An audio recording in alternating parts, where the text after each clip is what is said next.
From the Arabian Peninsula came invaders riding horses and camels and brandishing straight double-edged swords against the African kingdoms of North Africa.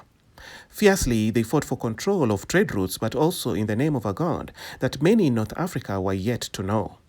Most of Egypt lost its Christian and indigenous traditions. Libya fell too. Tunisia started building minarets, and Morocco converted from Christianity and Judaism to Islam by force and by persuasion of force. Having captured the north of Africa, the Arab armies turned their ferocious gaze southwards. Soon, their swords would glint in the hot Sahara sun again.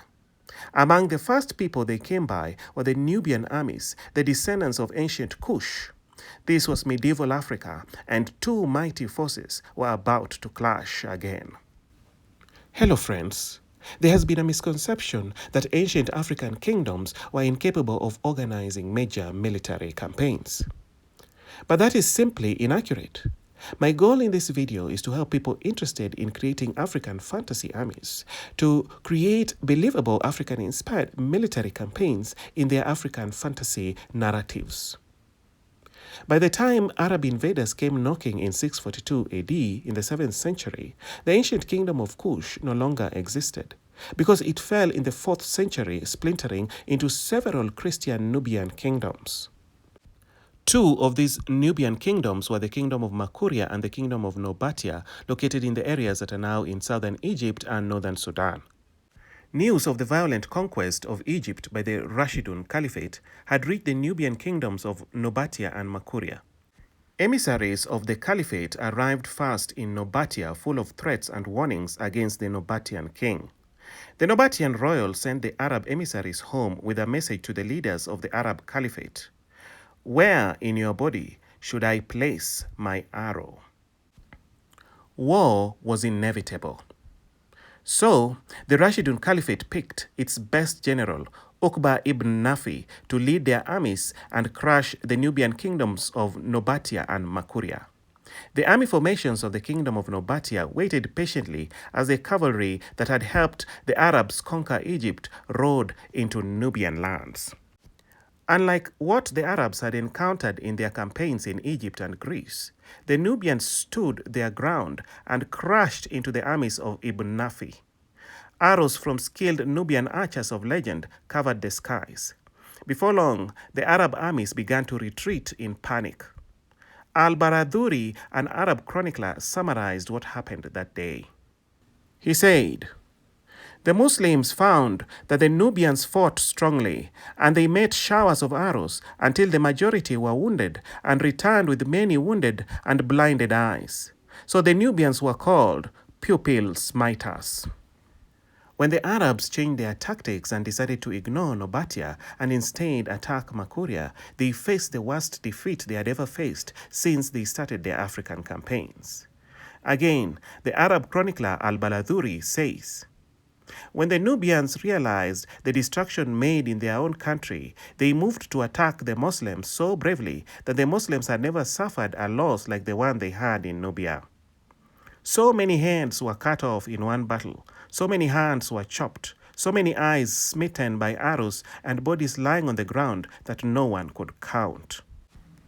So it's not surprising that the Arab Caliphate gave up and instead chose to sign treaties with the Nubian kingdoms, which remained free and independent for years to come.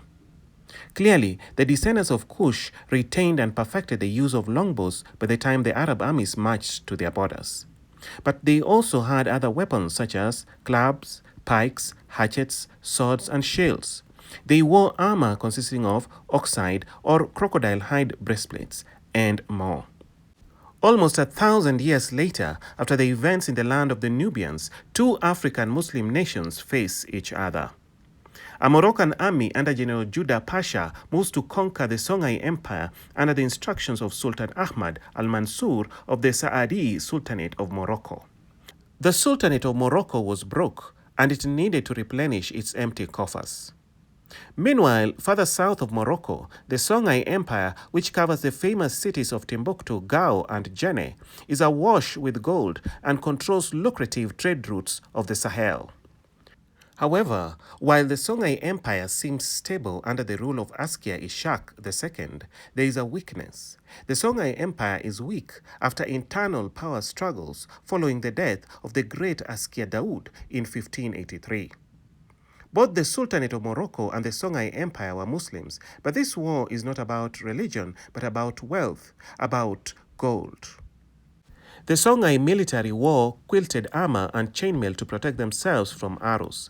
They outfitted some of their war horses with breastplates and quilted armor. The Moroccan military also wore armor consisting of padded cloth jackets, leather jackets, mail, and some plate armor. So the armies are equally matched, except that the Moroccans have a new tool under their belt: muskets, cannons, and ammunition from Europe. The Moroccans got their victory, but it was a Pyrrhic victory. They didn't get the gold, they didn't get the trade routes, and most of all, they didn't get to control the Songhai Empire. Instead, the Songhai Empire split into several independent states that continued to fight the Moroccans and raid the trade routes Morocco wanted to control. Several centuries before the Songhai Empire, between the 6th and the 11th centuries, another ancient African kingdom emerged: the Ghana Empire, or Ouagadougou. Now, the Ghana Empire is not related to the modern country of Ghana. Instead, it was a West Sahelian kingdom that occupied the southeast area of the modern country of Mauritania and western part of the modern country of Mali. Ghana was a wealthy empire that traded in salt, gold, and ivory, some of the most sought-after items in the ancient world. All this wealth meant that they needed an experienced army to protect their trade routes and borders from outsiders. The Ghana Empire metalworkers were known for their skill with iron, which meant that they made strong iron tools and weapons. Their army included a cavalry that was armed with spears and lances, an infantry armed with spears, bows, iron-tipped arrows, shields, swords, and daggers, and the king's personal guards. According to a Moroccan geographer of the time called Al-Bakri, who lived in Spain, the Ghana king could call up an army of 200,000 men, consisting of up to 40,000 archers, while some sources say he had over 10,000 horsemen. It is said that they cared for their horses so much that the military horses were buried with the same honors as that of a soldier in the army. But modern historians say the 200,000 men would have been impossible to feed, so maybe a realistic number would have been 100,000 men. But what is known for sure is that each horseman was armed with 4 darts, a spear, a scimitar, a round shield, and a knife. Ghana Empire warriors wore armor consisting of a leather apron studded with copper and silver to protect them from arrows and javelins. The Ghana Empire had an absolute monarch who was not only a ruler but also controlled the laws of the empire and its religion. Initially, the Ghana Empire was non-Muslim, but the population was introduced to Islam by Muslim merchants. And here is what I think a fantasy army inspired by these ancient African warriors would look like. I picked all these from various artists on the internet. And that is part 2 of African warriors built for war. If you want this series to continue, you can comment in the comment section. If you want to support my channel, you can tip me on Ko-fi or join my Patreon. Please subscribe, like, and leave a comment because it will help with the YouTube algorithm. Goodbye and good luck.